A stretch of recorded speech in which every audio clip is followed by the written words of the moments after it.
You know what? Let's have a little fun. Let's go to the players we remember to forget.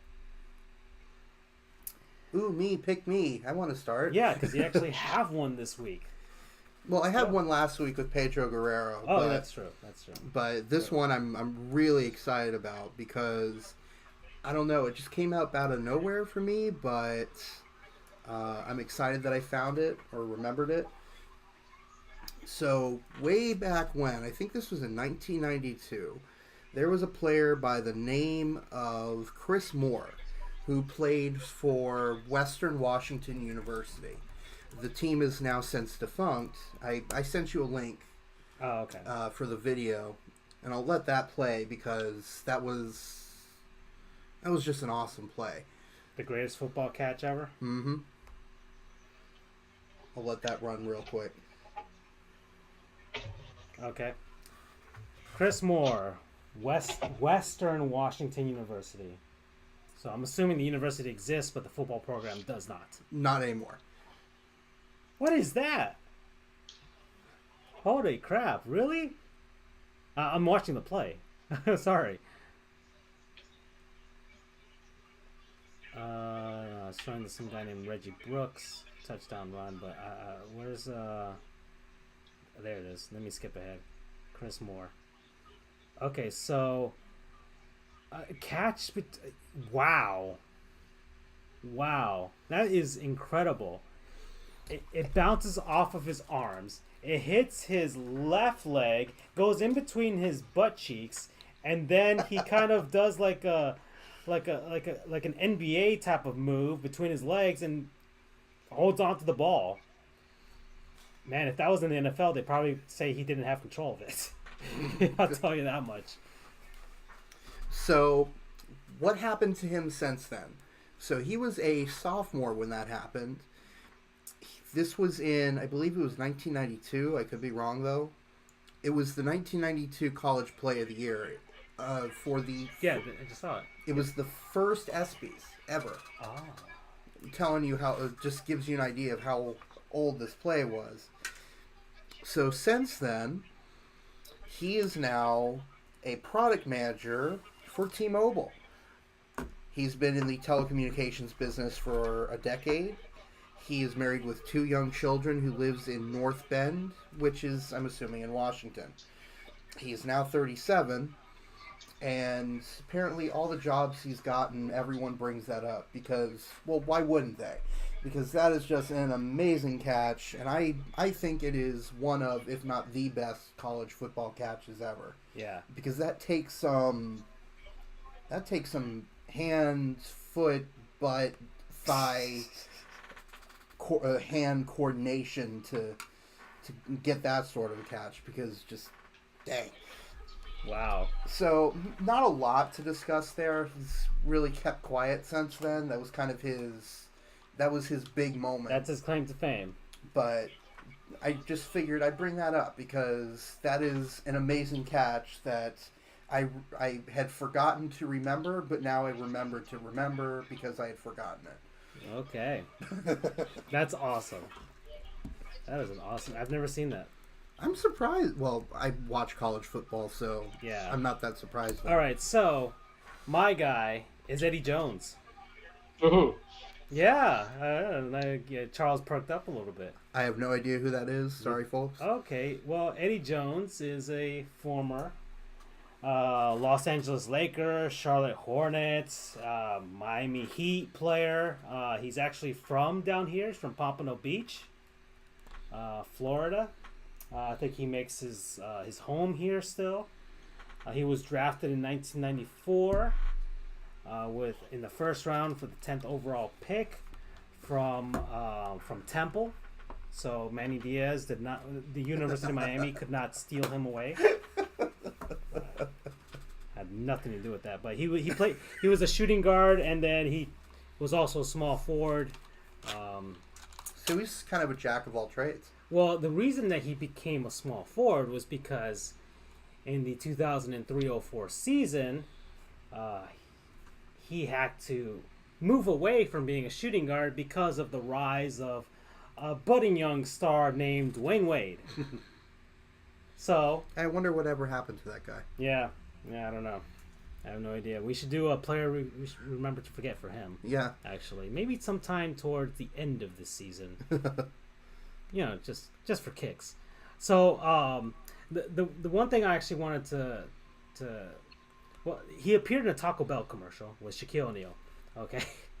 The commercial focuses on Shaq suffering from taco neck syndrome. Taco neck syndrome. Yes. So I actually wanted to play it. I guess he no quiero Taco Bell. Yeah, this must have been before the Taco Bell Chihuahua campaign. So let's go to good old YouTube.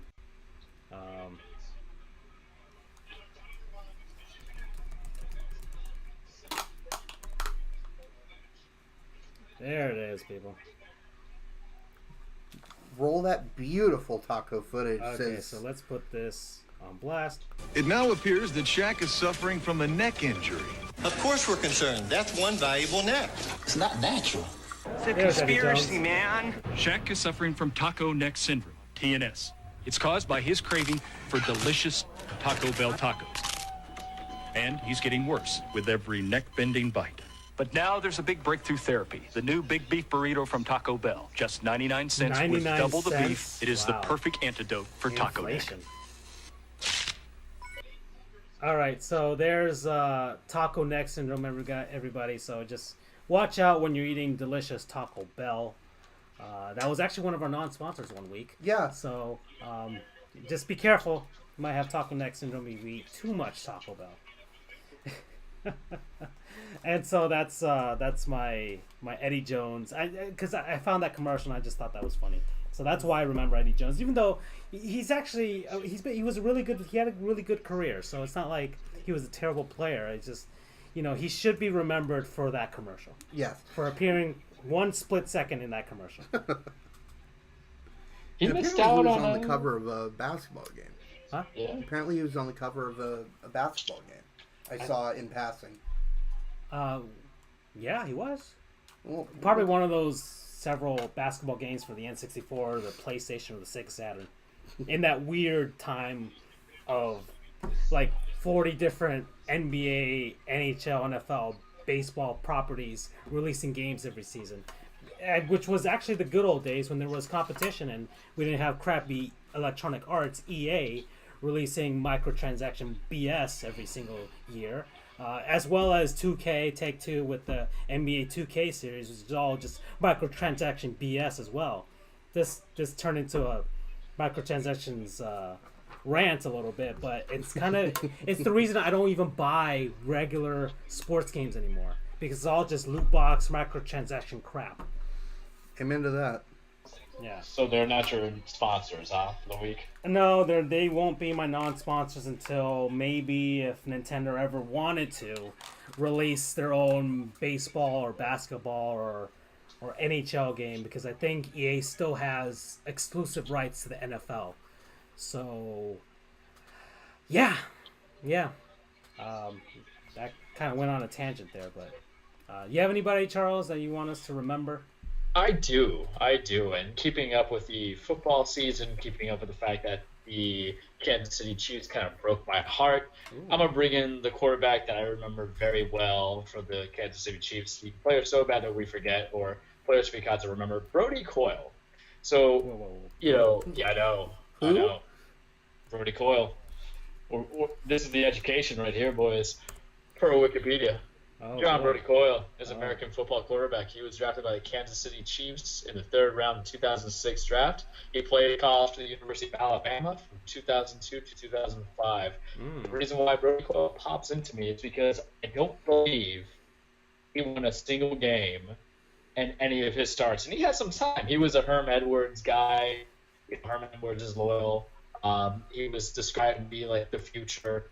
And his play was just so lackluster, so bad. And that was a Chiefs team that had some weapons. They had Larry Johnson back in there. They had a few other guys there. But his bad play gave way, and his injuries gave way to Damian Heward and Tyler Thigpen. You guys remember Tyler Thigpen. I do remember that. to come in, but he was so bad. It's what caused the Matt Castle phenomenon once Brady went down that 1 year to knee injury. And then what happened was basically they traded for Castle. Brodie was there for like 1 week. He had a average season that was released, and then he just kind of retired after 2012. So, not a single thing. So I'm just looking at a couple of stats just to give you an idea.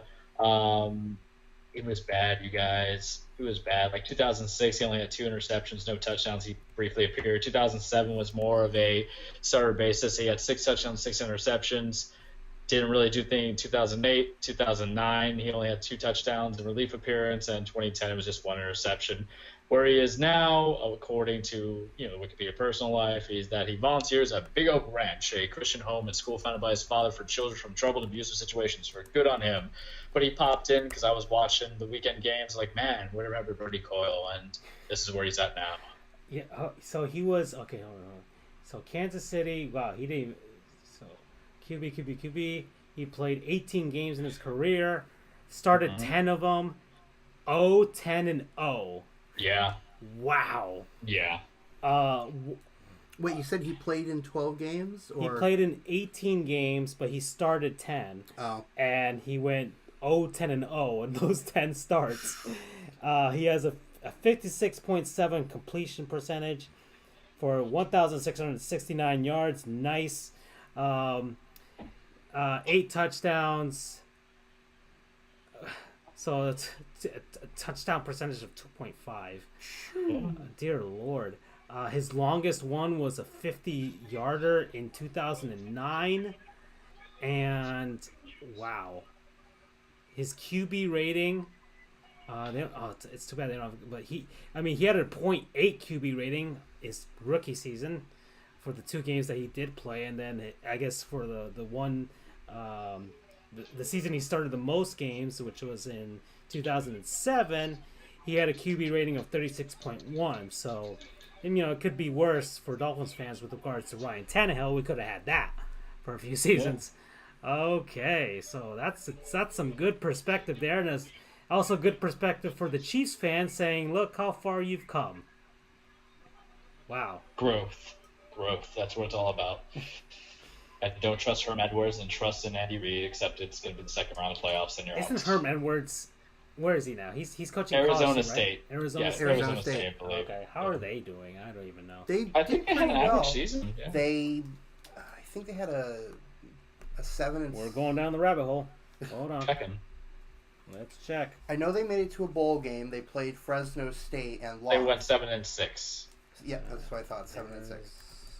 So they went 5-4 in conference play, so that's saying something. 5-4 in conference play, even though the is it the Pac-12 or Pac-16? What's Pac-12? Okay, now Pac-12. Even though they're not, really, they're going to be Pac-16 eventually, I'm sure. All these weird names that don't make sense for these conferences now. Well, that one actually makes sense because they do have 12 players. Yeah, 12 teams. Yeah, but some of them don't have the same amount, and nobody knows how to count, or at least know how to use Adobe Illustrator and change the number. I mean, it's pretty simple, guys. Just change the number. They are all firm for Herm down. I love it.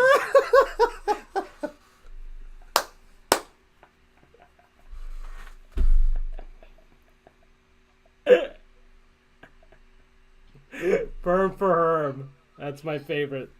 That's the best part of the episode. The bus season was rather mediocre. That's great. If he ever ran for politics, that should be his slogan. Firm for Herm. Woo! That's great. Thank you, BU. Thank you very much. Okay, so those are the players we remember to forget. That's funny.